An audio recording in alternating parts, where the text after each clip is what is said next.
ሰላም ጤና ይስጥልን ቤተሰቦቼ፣ ዛሬ በአስገራሚና የሶሻል ሚዲያ ድራማ ላይ አዲስ መረጃ ይዘንላችሁ መጥተናል።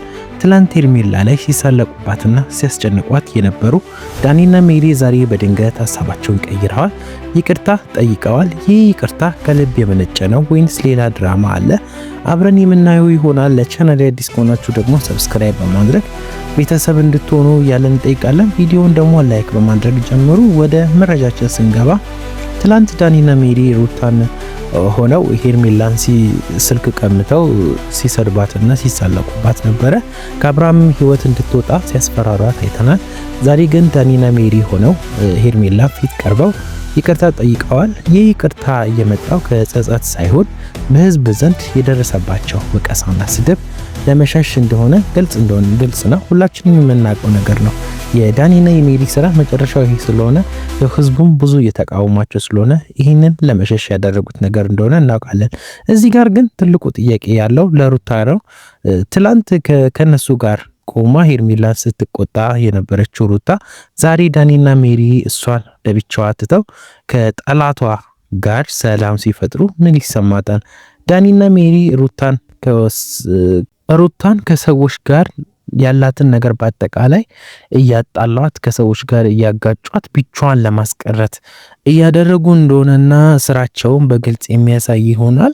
እኛም አይተናል፣ ብዙዎቻችሁም ተረድታችኋል ብለን ነው የምናስበው። ምንም እንኳን ስልኳም የሚመልሱላትም ሄርሜላ ከፍተኛ ጥንቃቄ ማድረግ አለባት። ዳኒና ሜሪ አብሮን እንብላ እንጠጣ እያሉ የሚጠይቋት ጎበዝ ሌላ ወጥመድ ሊኖር ይችላል። እሷም ራሷን ብትጠብቅና ነገሮችን ደግሞ ዋጢና ብታይ ሄርሜላ ጥሩ ነው ብለን እናስባለን። ስልኳ ላይ ብዙ መረጃዎችን እንደሚወስዱና አሁን ምን እንዳሰቡ እንግዲህ የምናውቀው ነገር የለም። እነሱ ናቸው በአጠቃላይ ነገሮችን እያወሳሰቡ ወደ ሌላ አቅጣጫ እንዲሄድ እያደረጉ ያሉት እና አሁን ሩታ ላይም ትልቅ ድራማ እየሰሩ እንደሆነ ይታወቃል።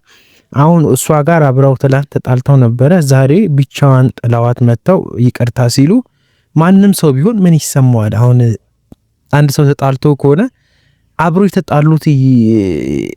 ከተጣሉት ውስጥ መሃሏን ላይ ለይተው እሷን ብቻዋን አስቀርተው እነሱ ይቅርታ ሲጠይቁ ምን አይነት ማሽቃበጥ ደረጃ ቢኖራቸው ነው?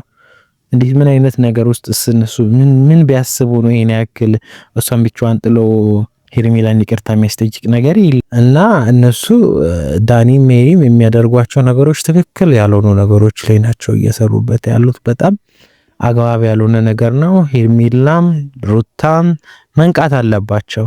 ለምን ነገሮችን እኛን የሚመራው ማን ነው ምንድን ነው የሚለውን ሄርሜላን በበኩሏ መጠንቀቅ አለባት። ሩታም በበኩሏ ነገሮችን ማየት አለባት ብለን እናስባለን። ነገሮቹ ወደ ሌላ አቅጣጫ ከመሄዳቸው በፊት እርስ በርስ ቢተያዩ ጥሩ ነው ብለን የምናስበው። እንግዲህ ዳኒና ሜሪ ሩታን ወደዚህ ሁሉ ውዝግብ ካስገባት በኋላ አሁን እሷን ነጥለው ይቅርታ መጠየቃቸው ብዙዎችን አስገርሟል። እኛንም በጣም አስገርሞናል። ይቅርታው ከልባቸው ከሆነ እግዚአብሔር ልባቸውን ይቀይረው እንላለን።